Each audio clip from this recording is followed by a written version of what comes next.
Baik, terima kasih atas kesempatannya. Jadi kali ini kelompok kami akan presentasikan terkait dengan tugas yang diberikan, di mana kami mengambil judul Pengaruh Literasi Keuangan dan Perilaku Keuangan Terhadap Pengelolaan Keuangan Mahasiswa. Jadi dengan menggunakan mixed method. Ini merupakan tugas dan UAS mata kuliah Metode Penelitian Akuntansi dengan dosen pengampu Ibu Nur Hayati. Dan adapun anggota kelompok kami yaitu ada saya sendiri, Ibu Turidya Kameswara, kemudian ada Poppy Lutfianti Deva, ada Putu Arundati Darmapatni, dan juga ada Sela Vita Sianturi. Kita langsung lanjut ke pembahasan selanjutnya, yaitu membahas terkait dengan latar belakang.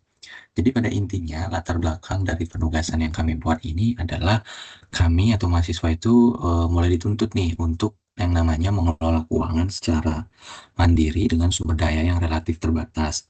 Karena pada masa perkuliahan tersebut merupakan fase transisi ketika mahasiswa ini mulai menjadi pengambil keputusan keuangan secara lebih mandiri. Namun, sumber daya yang dimiliki umumnya tentu saja masih terbatas. Nah, dengan adanya literasi keuangan, ini sangat membantu mahasiswa dalam memahami anggaran, kebutuhan, tabungan, dan juga keputusan finansial. Namun, ternyata dalam kondisi yang terjadi, tentu saja pengetahuan keuangan itu tidak selalu diikuti dengan yang namanya perilaku keuangan yang baik atau knowledge behavior gap. Dengan adanya penelitian terdahulu yang juga ternyata menunjukkan hasil yang berbeda mengenai pengaruh literasi terhadap perilaku keuangan mahasiswa. Sehingga itulah menjadi dasar yang melatar belakangi penelitian ini menggunakan mixed method untuk menguji yang namanya pengaruh sekaligus memahami perilaku mahasiswa. Jadi dalam latar belakang ini kami juga mengambil atau bisa menyampaikan bahwa adanya research gap yang menyatakan bahwa tahu cara mengelola uang itu belum tentu berarti mampu mengelola uang dengan baik. Itu ada dua hal yang berbeda. Sehingga itulah yang kami coba untuk teliti lebih jauh dan kami dalami di sini.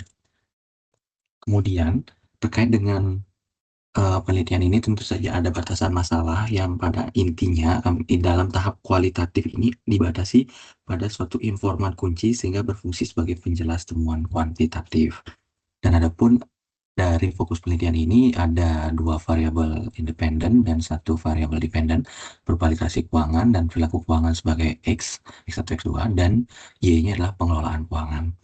Lalu dari penelitian yang ada, terdapat setidaknya 3 rumusan masalah, yaitu apakah X1-nya berpengaruh terhadap Y, apakah X2-nya berpengaruh terhadap Y, dan bagaimana temuan kualitatif menjelaskan hubungan tersebut. Sehingga dari 3 rumusan masalah tersebut, kami atau dalam penelitian ini setidak-tidaknya menjawab dengan tujuannya yaitu menganalisis pengaruh literasi dan perilaku keuangan terhadap pengelolaan keuangan mahasiswa serta menggali alasan di balik hasil tersebut dengan objek adalah mahasiswa usia. Dan adapun manfaatnya jelas ini adalah bagaimana secara metodologis penggunaan mixed method itu memberi nilai tambah karena hasil regresi dapat dibaca bersama pengalaman nyata responden sehingga interpretasi menjadi lebih kontekstual. Dan secara singkat saya paparkan juga bahwa nanti dalam penelitian ini menggunakan metode apa sebagai apa, namun juga nanti rekan saya akan lebih menjelaskan lebih detail di belakang. Pertama, setidaknya mixed method atau explanatory sequential dengan data kuantitatif dan kualitatif. Tadi saya depan menjelaskan kualitatifnya itu menjelaskan kuantitatif ya. Tapi di metode penelitian ini memang ada dua, kuantitatif dan kualitatif, di mana kuantitatifnya adalah sekitar 30-50 mahasiswa usia berproses sampling menggunakan kuesioner dalam bentuk kuesioner Likert skala 1-5 dan menghasilkan regresi linear berganda dengan setidaknya rumus sebagaimana di layar yaitu alfa tambah beta 1 x1 tambah beta 2 x2 tambah epsilon. Dan kualitatifnya apa? Tentu saja menggunakan wawancara satu informan kunci yang menggali kebiasaan dan kendala pengelolaan tersebut dan digunakan untuk memperjelas hasil kuantitatif. Adapun output penelitiannya jelas itu mengetahui bukan hanya apa yang berpengaruh tetapi juga mengapa hal tersebut terjadi. Presentasi berikutnya akan dijelaskan oleh rekan saya. Baik, selanjutnya saya akan menyampaikan terkait dengan bagian pustaka landasan atau landasan teori dari penelitian ini. Penelitian ini dilandasi oleh 3 variabel utama, yang adalah literasi keuangan sebagai X1, yaitu aspek kognitif berupa tingkat pemahaman, keterampilan dan keyakinan mahasiswa dalam mengelola konsep serta instrumen keuangan. Nah, berdasarkan teori Overton, variabel ini diukur melalui 4 dimensi utama, yaitu pengetahuan keuangan, simpanan dan pinjaman, asuransi, serta investasi. Kemudian yang kedua, yaitu perilaku keuangan sebagai X2-nya, yaitu aspek kebiasaan dan tanggung jawab nyata mahasiswa dalam memanfaatkan aset keuangan secara produktif.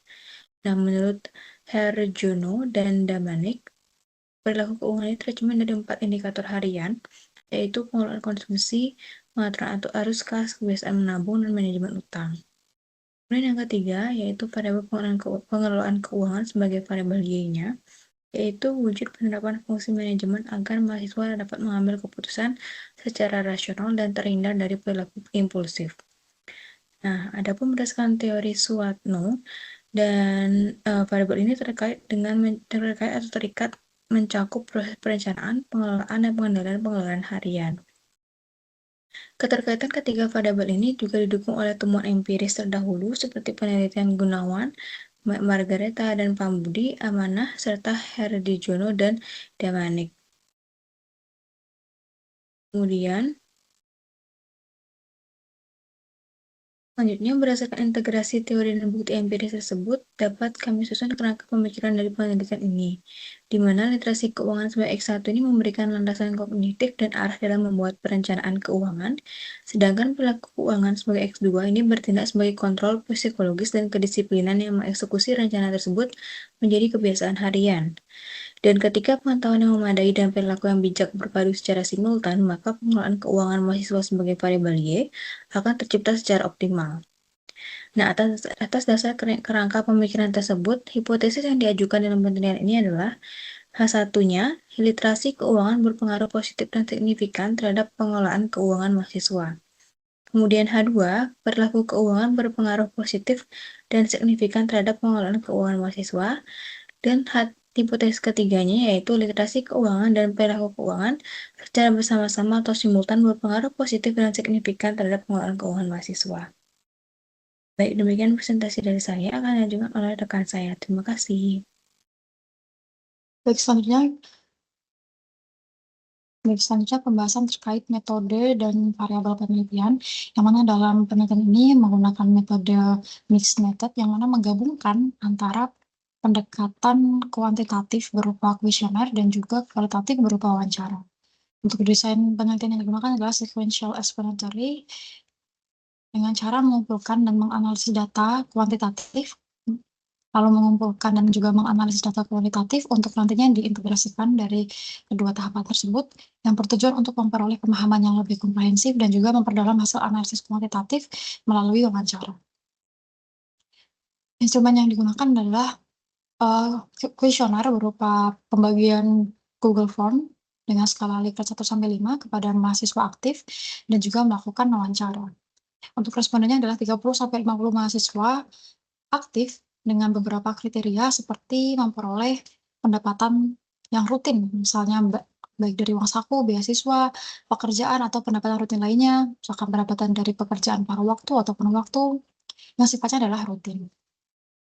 Kemudian untuk periode pengumpulan datanya adalah selama Agustus 2026. Dengan X1 adalah literasi keuangan, X2-nya adalah perilaku keuangan, dan Y adalah pengelolaan keuangan. Kemudian untuk analisis datanya, data yang diperoleh dari hasil kuesioner tersebut dilakukan analisis melalui uji validitas dan reliabilitas untuk memastikan instrumen penelitian layak digunakan. Selanjutnya dilakukan analisis regresi linear berganda untuk mengetahui pengaruh literasi keuangan dan perilaku keuangan terhadap pengelolaan keuangan mahasiswa. Pengujian hipotesis dilakukan menggunakan uji T untuk melihat pengaruh secara parsial dan uji F untuk melihat pengaruh secara simultan atau gabungan dari kedua variabel tersebut. Baik, terima kasih. Selanjutnya akan dilanjutkan oleh rekan saya. Baik, selanjutnya saya akan menjelaskan mengenai instrumen penelitian yang digunakan dalam penelitian kami. Pada penelitian ini, instrumen yang digunakan dalam tahap kuantitatif adalah kuesioner. Kuesioner disebarluaskan secara daring menggunakan Google Form kepada responden. Untuk pengukurannya, kami menggunakan skala Likert 1-5, yaitu mulai dari sangat tidak setuju sampai sangat setuju. Tentunya kuesioner yang kami sebarkan terdiri dari 3 variabel penelitian. Yang pertama adalah literasi keuangan atau VAP X1, di mana variabel ini digunakan untuk melihat sejauh mana mahasiswa memahami dan mengetahui cara mengelola keuangannya.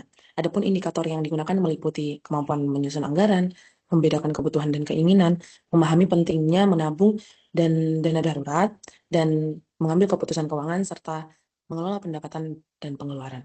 Kemudian yang kedua adalah perilaku keuangan. atau X2. Kalau literasi lebih menekankan pada pengetahuan, maka perilaku keuangan lebih melihat bagaimana pengetahuan tersebut diterapkan dalam kehidupan sehari-hari. Indikatornya meliputi bagaimana mahasiswa mengatur pengeluaran, mencatat pemasukan dan pengeluaran, menabung, mengendalikan pembelian impulsif, disiplin dalam membayar kewajiban, serta mempertimbangkan kondisi keuangannya sebelum melakukan pengeluaran. Dan berikutnya yaitu terkait dengan pengelolaan keuangan atau Y yang menjadi variabel terikat dalam penelitian ini, di mana variabel ini melihat bagaimana mahasiswa merencanakan dan mengatur keuangannya secara keseluruhan. Adapun indikatornya yaitu perencanaan keuangan, penyusunan anggaran, pengalokasian pendapatan, pengendalian pengeluaran, evaluasi kondisi keuangan, dan konsistensi dalam hal menabung. Jadi, sederhananya, X1 ini melihat pengetahuan keuangannya, X2 melihat perilaku atau kebiasaannya, sedangkan Y melihat bagaimana mahasiswa mengelola keuangannya secara keseluruhan. Selanjutnya yaitu terkait dengan pedoman wawancara. Untuk tahap kualitatif, kami menggunakan pedoman wawancara semi terstruktur, di mana wawancara dilakukan kepada satu informan kunci dengan durasi kurang lebih 20-30 menit, di mana wawancara ini dilakukan untuk memperdalam hasil dari kuesioner yang kami sebarkan, sehingga kami tidak hanya mengetahui hasil dari angka, namun kami juga mengetahui alasan dan pengalaman di balik jawaban dari si responder tersebut. Adapun pertanyaan wawancara mencakup beberapa hal, seperti bagaimana informan mengelola uang saku atau pendapatan setiap bulan, apakah informan terbiasa membuat anggaran, bagaimana pemahamannya mengenai literasi keuangan, dari mana memperoleh pengetahuan keuangan, serta bagaimana kebiasaan dalam hal menabung. Selain itu, juga kami menanyakan kesulitan yang dihadapi dalam mengatur keuangan, cara membedakan kebutuhan dan keinginan, pengalaman melakukan pembelian impulsif, serta faktor yang dapat mempengaruhi kondisi keuangan dari mahasiswa tersebut. Di bagian akhir, kami juga menanyakan bagaimana cara informan menjaga kondisi keuangan tetap stabil dan apakah ada saran yang dapat diberikan kepada mahasiswa lain. Jadi, wawancara ini berfungsi untuk memberikan penjelasan yang lebih mendalam terhadap hasil kuantitatif. Dan terkait hasil dari wawancara yang kami lakukan kepada informan, yaitu salah satu mahasiswa yang aktif di Universitas Siberasia, berdasarkan hasil wawancara yang kami lakukan, pertama, dari sisi pemahaman literasi keuangan, informan sudah memahami dasar-dasar pengelolaan keuangan, seperti membuat anggaran, menabung, menentukan prioritas kebutuhan, dan menghindari konsumsi yang berlebihan. Tentunya pengetahuan ini informan peroleh dari media sosial, internet, pengalaman, dan perkuliahan. Namun yang menarik adalah pengetahuan tersebut belum selalu diterapkan secara konsisten. Informan masih mengalami pembelian impulsif, terutama karena adanya promosi, diskon, dan pengaruh lingkungan. Selain itu, kebutuhan akademik yang muncul secara tiba-tiba juga terkadang menyebabkan anggaran yang sudah dibuat atau disusun berubah. Untuk mengatasi hal tersebut, informan memiliki beberapa strategi, yaitu membuat daftar kebutuhan sebelum berbelanja, mencatat pengeluaran yang penting, dan menyisihkan uang yang ditabung secara rutin. Kebiasaan mencatat pengeluaran juga tentunya membantu informan melakukan evaluasi terhadap kondisi keuangannya setiap bulannya. Dari hasil wawancara ini, dapat kita lihat bahwa informan memiliki pengetahuan mengenai keuangan saja belum tentu cukup. Literasi keuangan memberikan dasar pengetahuan bagi seseorang untuk mengambil keputusan. Namun saat berperilaku dan kedisiplinan tentu sangat menentukan apakah pengetahuan tersebut benar-benar diterapkan dalam kehidupan sehari-hari. Dengan demikian, hasil dari wawancara kami memberikan penjelasan yang mendukung hasil kuantitatif dalam penelitian yang kami lakukan, yaitu bahwa literasi keuangan dan perilaku keuangan menjadi bagian penting dalam membentuk pengelolaan keuangan mahasiswa yang lebih baik. Mungkin cukup sekian presentasi dari kelompok kami. Terima kasih.